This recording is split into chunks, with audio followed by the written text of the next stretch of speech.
Hello, and welcome back to Melissa's Magical Menagerie. This is Hardcore Do, Take 2, Episode 12, and today we've moved underground.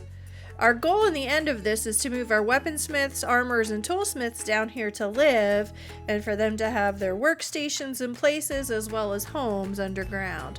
And so we're going to get started today with that transformation, and so let's go.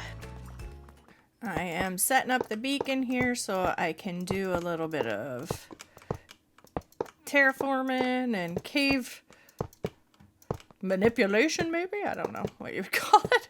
But I am setting up my beacon so that I want to cut this back a little bit, and it's all filled with water and lava, I found out.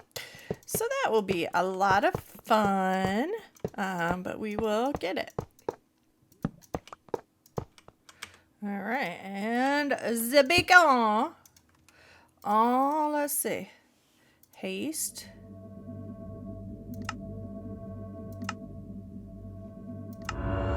Thank you. On to terraforming. Okay, let's look over here. That seems good. I'm happy with that. I don't mind this coming out. I just want to get rid of most of this bulk, which is a ton. So up I go to start removing it by hand. But here's the problem. It's all filled with water. Oh, hello. It means I have to place just as many blocks as I need to remove, and then remove double the blocks. Cool. Thank you. Yippee! Over and over. Fill it in. Take it out. Fill it in. Take it out. Until I remembered fire resistance potions. All right, here I go. Whee! Which made it much easier to just go in and fill the whole thing up and remove it all in one big chunk. And that worked so well, I did the same thing with water breathing potions. Off I go! Whee!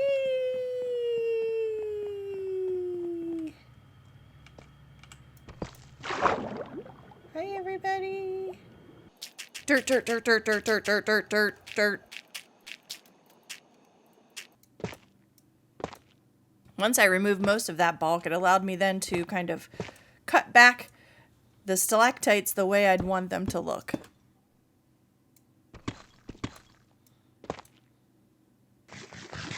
I think that's pretty good. So much more space for building. Stairway down is completed. And pretty much the basic terraforming of this so far is done. I have the double beacon up for now. Let me run over here so we can see. So that's just our stairwell. That's just our stairs down. So now I need to figure out, where do I want the big forge to be? Where do I want the houses to be? On to the first project. Will I make it? Will I die? Stay tuned. Gonna try to fly up here.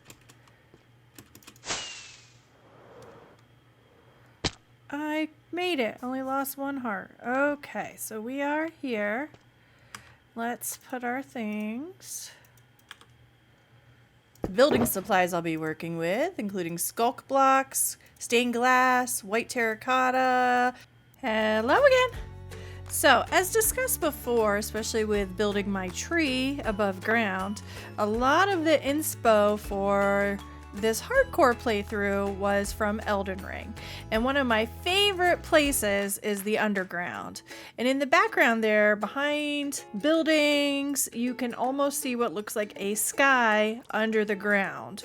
I want to kind of mimic that underground here. When you look up, you'll be able to see areas where it looks as though there's a night sky underground. Let's take it away! Back to the build!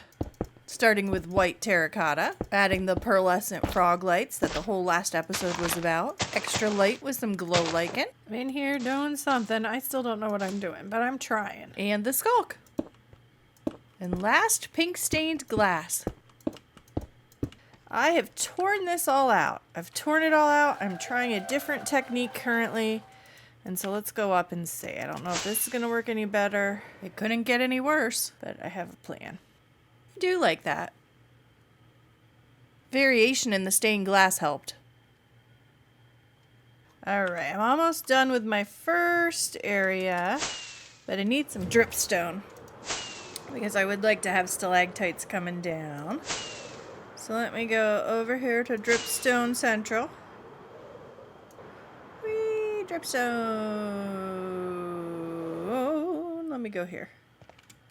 Alright, come on, fellas.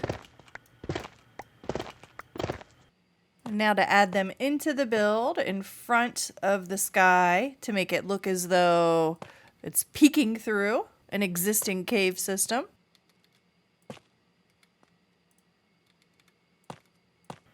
Adding some lush greenery.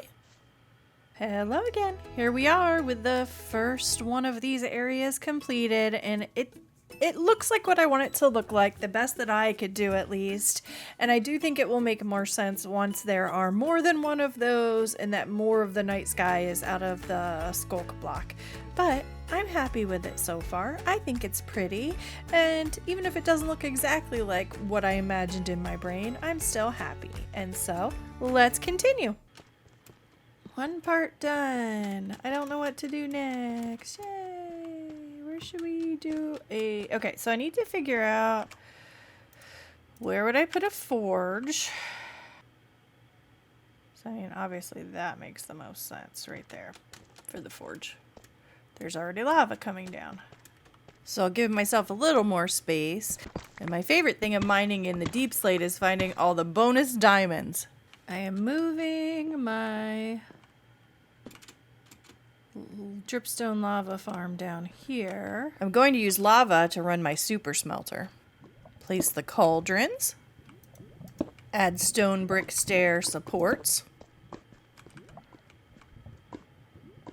Need a little more room.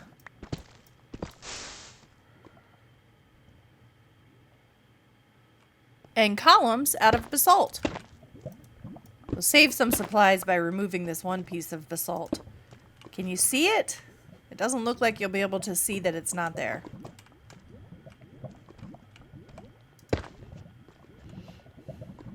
Let's cap the top with more stone brick stairs. And finish them across the bottom. This is when I realized these aren't the same. So we'll quickly fix that. And remove a little of that extra deep slate.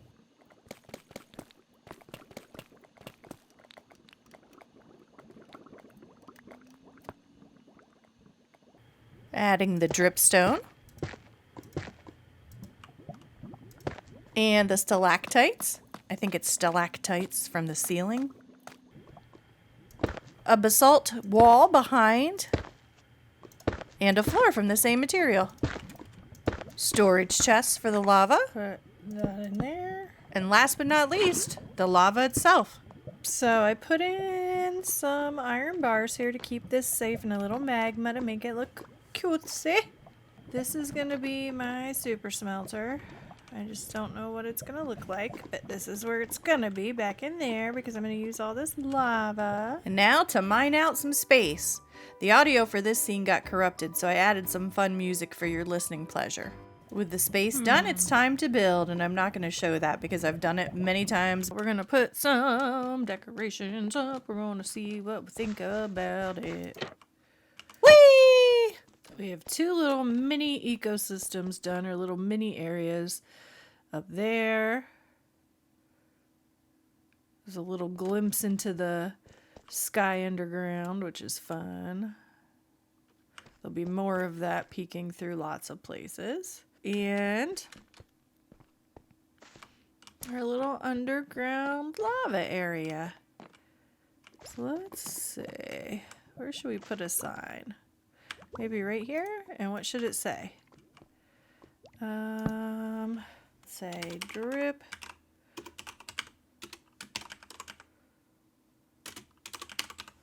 Dripstone Lava Farm. And we'll just quickly walk back in and take a glance here at our super smelter.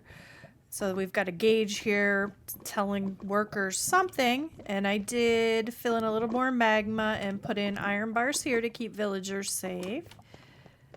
we've got just some storage, and we have our super smelter. So if we go back in here, pretty traditional type of super smelter.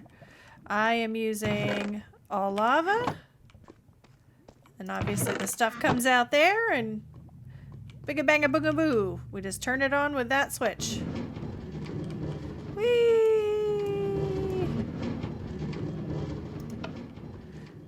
Pretty typical super smelter.